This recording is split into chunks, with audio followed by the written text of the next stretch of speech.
This is ProBlogger. Hi there, my name's Darren Rouse and I'm the blogger behind ProBlogger.com, a blog, podcast event, job board and a series of ebooks all designed to help you to grow a blog, a profitable blog. You can learn more about ProBlogger at ProBlogger.com. Now in today's episode, I've got Jim Stewart from StewArtMedia back on the show to talk about search engine optimization tools to help you to rank higher in Google. Now, I had Jim on the show back in episode 94 to talk about blogging mistakes or mistakes bloggers make from an SEO perspective. And since that time, we've had a lot of questions in our Facebook group and via email about tools to use in SEO. And that's what today's show is about. We talk about 5 different tools that you can use in your blogging to help you to rank higher in Google particularly. We talk about Yoast, the most common tool that gets mentioned, and a little bit about how to set that up and what to particularly pay attention to. We talk about 2 browser extensions, free browser extensions that are both useful in SEO, tools that Jim uses every day in his own SEO. We also talk about Google's search console and how essential it is for bloggers. So now I know it can be quite overwhelming, Google's search console, but it is so important to have it set up and to be monitoring that. Then we talk a little bit about a paid tool that Jim recommends to help you find broken links, identify duplicate content, to build sitemaps, and a lot more. Towards the end of the conversation, we talk a little bit about a really common issue that I find a lot of bloggers facing, and that is when you've been blogging for a while and a ranking, or you have posts, multiple posts that are all trying to rank for the same search term. And Jim gives us some ideas on what we can do there to help one of those to get a higher ranking. And then lastly, we talk a little bit about Google's most recent updates and how they're impacting bloggers. And if you are an affiliate marketer, if you're doing any kind of affiliate marketing, you want to listen to that last part of the interview as well. It's not a long show today. You can find it over on iTunes as well if you wanted to go for a walk and listen to it. And you can also find the show notes over at ProBlogger.com/podcast/194. And lastly, join our Facebook group. And because I do regularly update in there all our new episodes and blog posts over on the blog, a couple of new posts a week, and we're having some great discussions in there at the moment. You can find the Facebook group at ProBlogger.com/group. Okay, let's get into today's show. Creating great content, finding an audience, building engagement, monetizing your blog. This is ProBlogger. Hey Jim, welcome back to the ProBlogger podcast. Hey Darren, thanks for having me. Yeah, it's always good to chat. It's been about 90 episodes since we had you on. I think it was episode 94. We did 5 mistakes bloggers make with SEO, and a very popular episode according to my stats. So I thought it was time to get you back on and to talk about tools, because every time I ask people in our Facebook group what they want to learn about, search engine optimization come up and tools. What tools should we be using? Because there's so many tools being sold and available on SEO. I thought it'd be good to kind of come back to that topic. So is that cool? Yeah. Excellent. Very cool. So the number one advice that everyone always gives when it comes to SEO tools is install Yoast, the plugin for WordPress. Exactly. I thought maybe if we start there and you can tell us a little bit about, for those who don't know about it, what it is, but also, what do you then do with it? Do you just install it and then it just looks after itself, or what do we need to do once we've installed it? Yeah, so any of these SEO tools, they're not going to go and make you rank number 1. What they all do, though, is help you get your site in order, basically. And Yoast is probably the most used in that category. So originally it was only available for WordPress. I think there's now a Drupal version as well. But basically what it does, it's a way to, there's 2 sides to Yoast. There's what I call the site configuration side, and then there's a post level side. So the post level side is probably the the part of Yoast that most people are familiar with, and it gives you some guidelines on how many whether this page is optimized for a particular keyword, and it has these little lights and codes to sort of guide you into writing a post that's optimized. We don't use that side of it. We don't use that post level side of it. It's good when you want to get started. You can start. It helps you understand some of the concepts behind getting a page ranked. But the main reason that we use Yoast is to stop Google crawling things we don't want it to. And these can be things like archives, or they might be tag pages. So a lot of bloggers will use tags so people can easily find posts with a keyword that posts are focused on. And that sounds great, but what happens a lot of the time is that people will tag a post, and it might only be one post that has that tag. So let's just say you might have a tag called teddy bears, and you have one post in that with that tag. Well, that tag page is basically then just duplicating the post that you tag. So you've got two versions of your post, and you're showing them both to Google, and that's duplication. And the problem with that is that Google doesn't know which one to rank, and it makes it hard and confusing, and can be confusing for the user.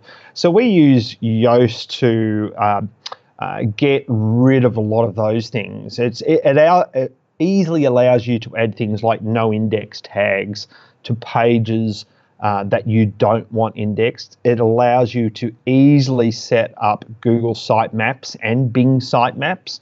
And they're really important to help the search engines find the content on the site. There are other plugins that you can get to do sitemaps and things, but Yoast is really nice because it allows so much flexibility over that side of things. Excellent. So there are a few things you need to, I guess, tweak once you've got it installed. Where would you suggest people look for those? Yeah, one of the big things that people should do is make sure that they're not allowing Google, I'd say under titles and metas, make sure that, and the taxonomies, you've got to make sure that you're not letting Google crawl things like attachment pages, where you might have attached a piece of media to a page, and then there's another page created just with that image on it. Yoast allows you to switch that off, so Google can't crawl that because it's just a page with an image on it, which is no value to anyone. And the make a decision about your tag pages in the taxonomy area. I would usually, for a WordPress site, not let Google index archives, tag pages, and for some sites categories as well. But that depends on how you're using categories. So, but for the most part, those areas of your site are just another. They're a replication of another part of a posts or whatever. So you don't need them crawled twice. You don't need Google to index them twice. So yeah, that's where I'd start with it. Great. We'll link to some further reading on Yoast and setting it up in the show notes today as well. So what other tools do you use? And let's start with some free ones for bloggers, because a lot of our readers are on a budget. They haven't got a lot to spend on their SEO. But any tools that you would suggest that they just have installed on their computer or on their browser to help them? Yeah, so there's two that I use all the time. And here at StewArtMedia, we've the different analysts like different tools. But for me, I really like one called SERP Trends, which does a few things, but the thing that I use it for is that it numbers every result in the search results. So we have our search results page in Google set to 100 results, whereas Google usually just has 10. And the reason that we do that is so we can find sites that are languishing, or where are they today? Are they moving up? Are they moving down? And this allows us to quickly see what number they are. It's just a simple thing. It just numbers each result. So you can see, and then it will tell you, well, last time you did this search, it's gone up or down from when the last time you did the search. And you can also see sites that you're competing with, how they've moved since the last time you've done the search as well. So it's a simple tool, and it gives you one measure, but it's really easy to use, and it's just a plug-in for Chrome. And I think it's also on Firefox. I was just looking at their page. So just an extension really for Firefox, for Chrome. Yes, and it would be. I use this one, and it is interesting. You do have to keep doing the search. Yes, exactly. So it basically is looking at every search that you do and then keeping a record of where things were ranked at that point the last time you searched.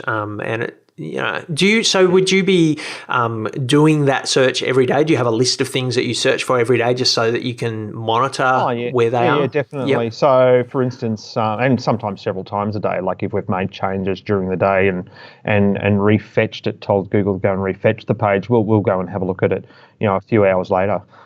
So we use it all the time. Now, the only caveat on that is that it's important to remember, and this is sometimes a difficult concept for people to understand, is that ranking doesn't actually happen until the request is made. So a page is not ranked in the search results until someone actually makes that request. And the reason for that, so there's no predetermined rank, because the reason for that is that the search result depends on who's doing the search, where they're doing the search, and when they're doing the search.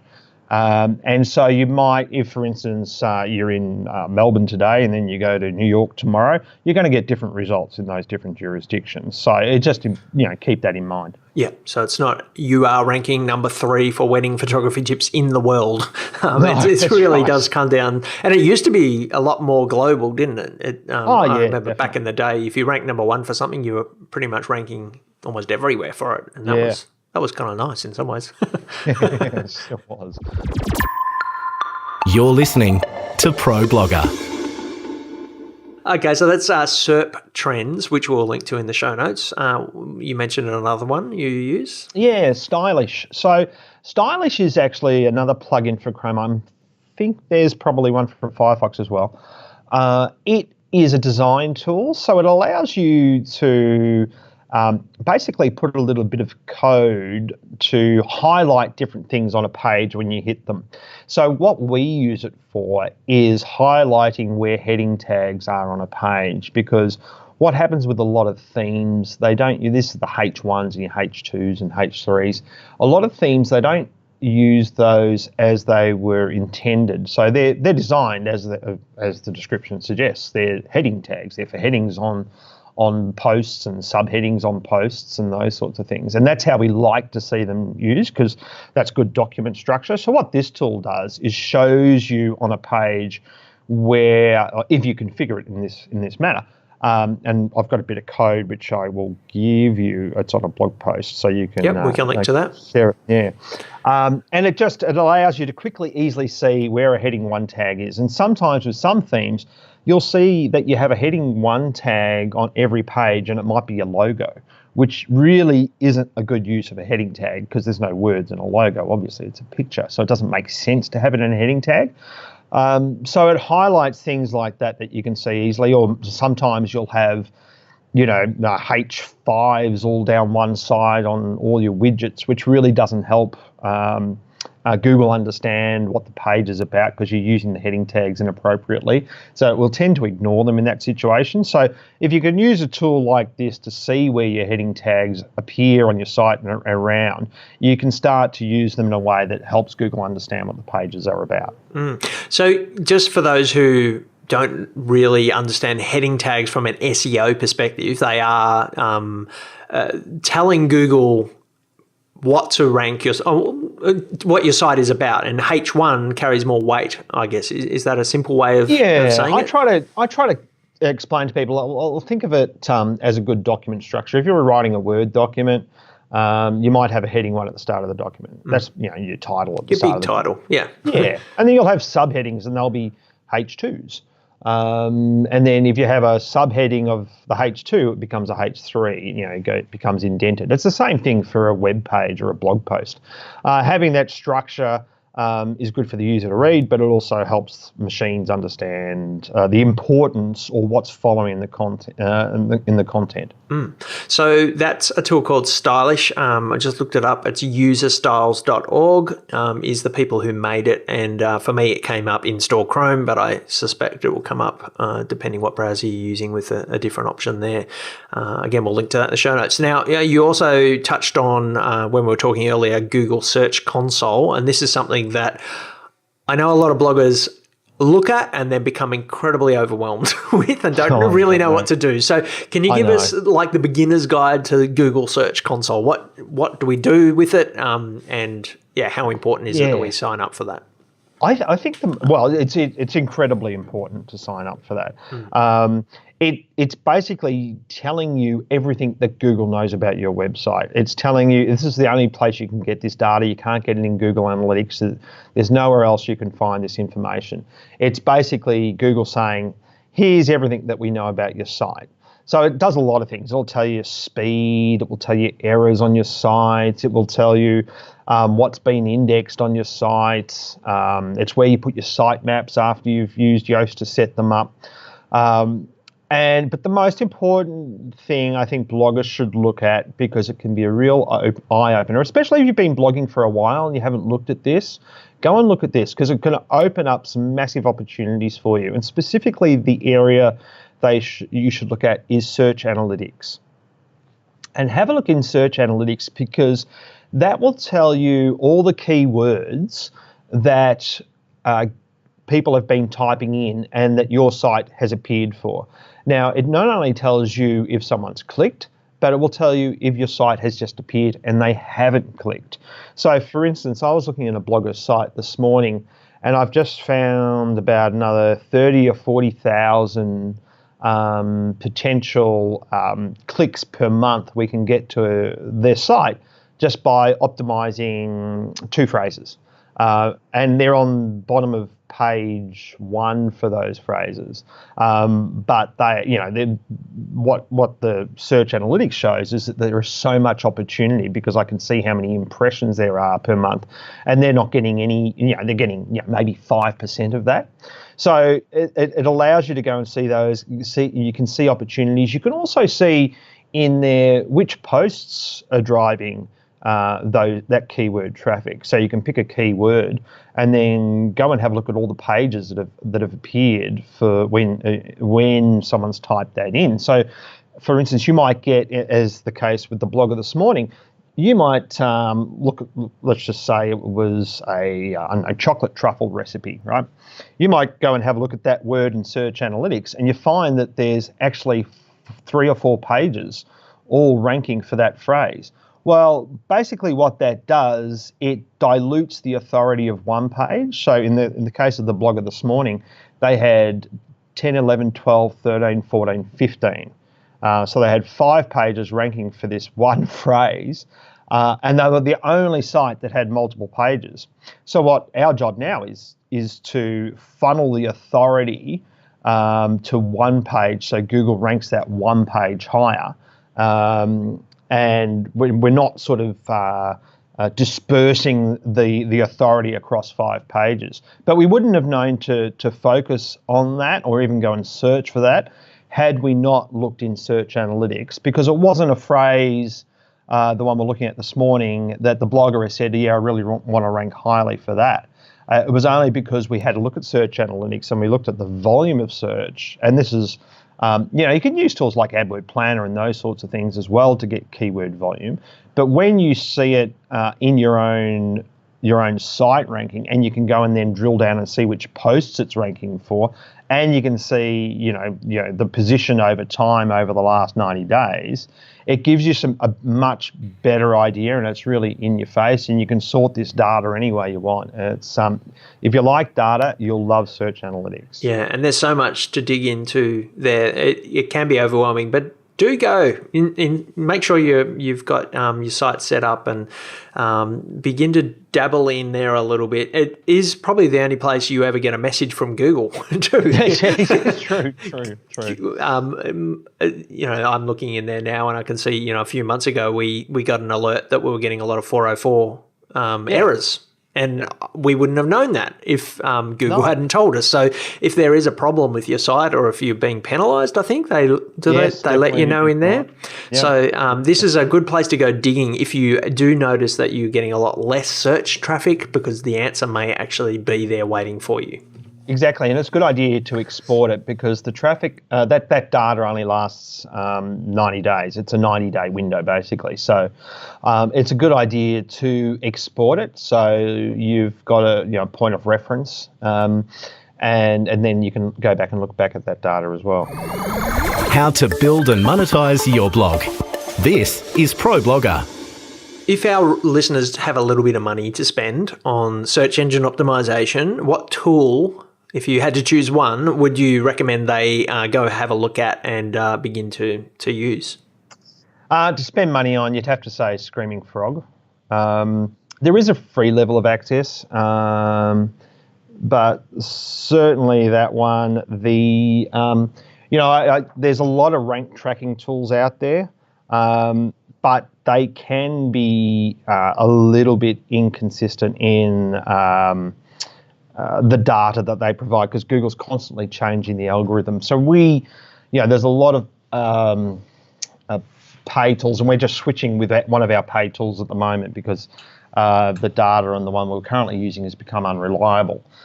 And that's not uncommon, and it's a tough job building ranking tools. So you don't spend a lot on your ranking tools, but you may have to spend some money, and just keep double checking and cross checking the results. Screaming Frog is the big SEO tool, though. It is there is a free level of access that will only do I think it's 500 pages now. And the yearly rate isn't cheap. It's about, I think it's 100 British pounds sterling a year, something like that. 149. Just went up. Just went up. Okay.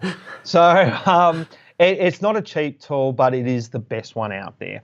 And if you are using it, one of the things that is invaluable that you can just do quickly is you do a crawl of your site, and then you just sort by status code, and that will bring up any broken links that you've got on your site. You'll see them quickly. You'll see things like redirects that are happening in your site quickly.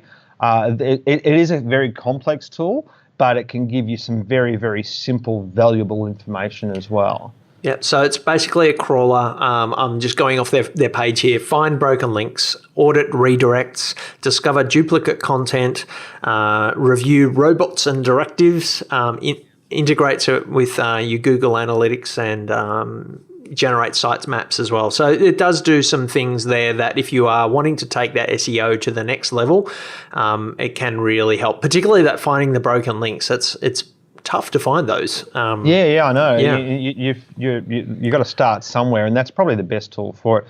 And also, just on that duplication, one of the things that that we look at as well is finding duplicate titles throughout the site. So you may have written a post 5 years ago, and then you got to write another post on the same topic, and you don't realize, but you've used this very similar page title. So interesting. So just on that question, you mentioned that example before of a blogger ranking for 4 or 5 different things, and I suspect that particularly in niche blogs, a lot of bloggers would have that issue of having written almost the same article 5 times over 10 years. How are you going to approach fixing that for that particular blogger? Is it a matter of deleting some of those posts or linking from one to another? What's the strategy that we should be looking at there? Initially, usually what we'll do is say, like for instance, the one this morning was let's just say there was recipes, and there were 5 different recipes ranking for this one recipe because they were all sort of they had similar ingredients basically. So what we would say in that situation is like, well, there's only one of those pages that really is accurate for the user for that particular search. So that's what we take it back to. It's like, okay, for this search, which page is best for the user? So then we would call that our target page for that phrase. And then we would look at those other posts and say, okay, how can we put a little bit of information in here for the reader if they're interested in our target page post? What do we want to say? And then we'll link to that target page post. So, for instance, in the case of recipes, I would say, hey, if you're interested in the savoury version of this, then here's the page. You might just put that at the end of the post or whatever. And by that, it not only helps the user, it gives Google a better idea of that this page over here has is important as far as you're concerned for the user.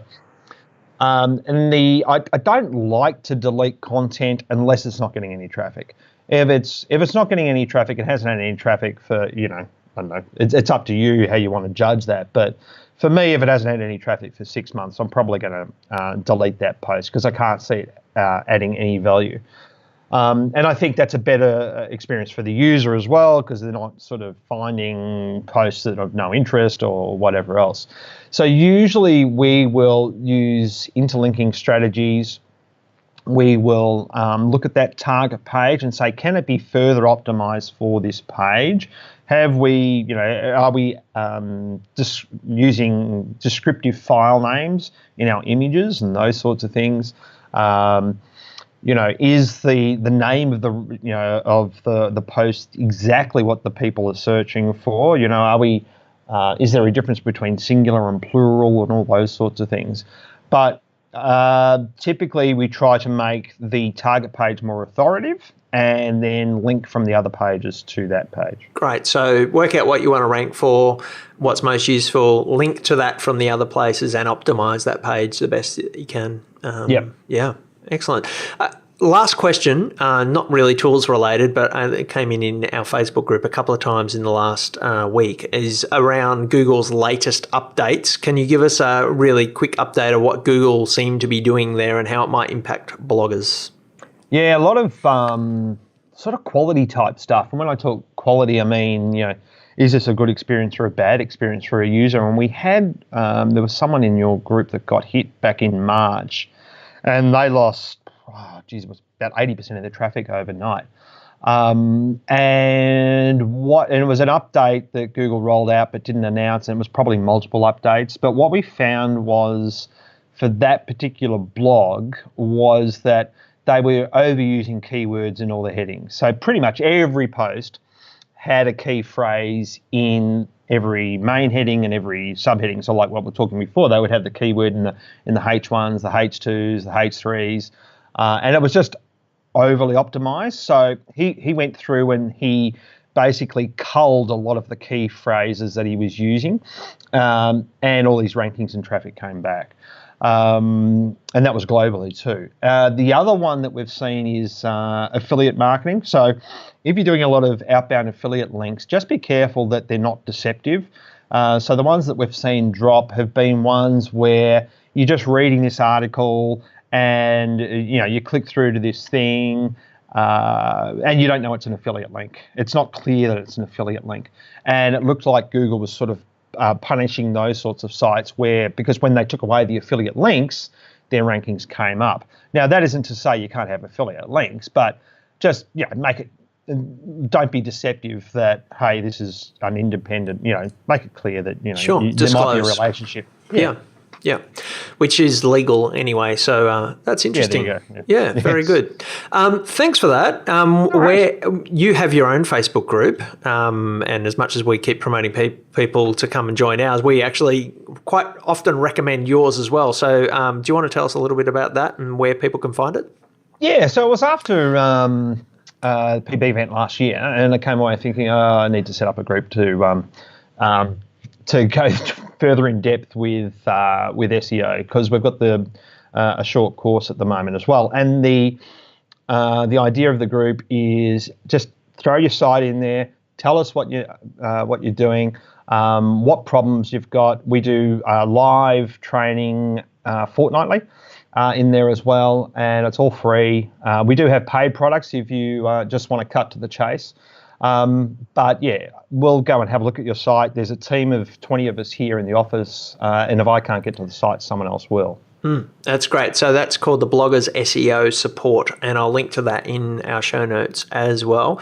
Listeners can also find you at StewArtMedia.com.au, and you mentioned a course as well. What's the course? Yeah, bloggersSEO.com. You can head across to bloggersSEO.com, and that's where we've got the training there. And basically it's a system. So it's a step-by-step system where you can, first of all, work out what's wrong with your site and then have the tools to know how to fix it.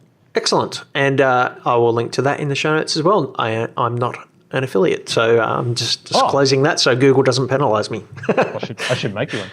There we go. Well, maybe by the time this episode comes out.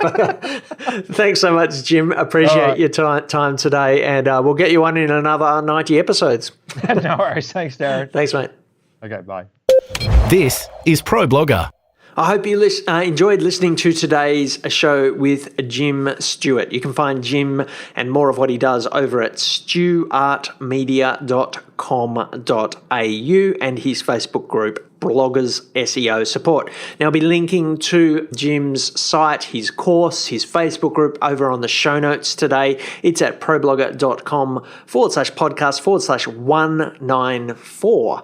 You can also find the other episode that I did with Jim over in episode 94. It actually was 100 episodes exactly since I last had Jim on the show. And you can find that one at problogger.com/podcast/94 or back in iTunes as well. Lastly, do check out our Facebook group at problogger.com/group. We're almost at 5,000 members. We do a weekly live video into the group. We have some great discussions every week. We're doing some challenges and do some monthly kind of accountability stuff as well. So if you're looking to connect with other bloggers, to learn from them, to share what you know about blogging, that's important as well. Do head over to the group, do a search on Facebook for ProBlogger Community or head to problogger.com/group.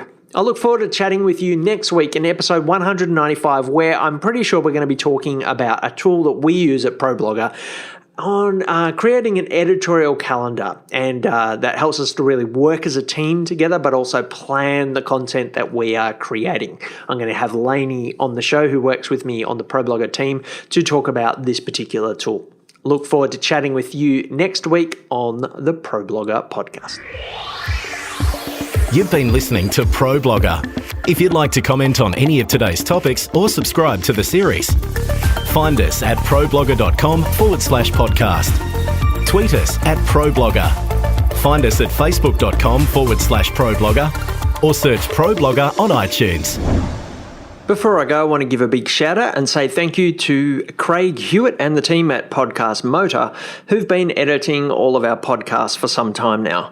Podcast Motor have a great range of services for podcasters at all levels. They can help you to set up your podcast, but also offer a couple of excellent services to help you to edit your shows and get them up with great show notes. Check them out at podcastmotor.com.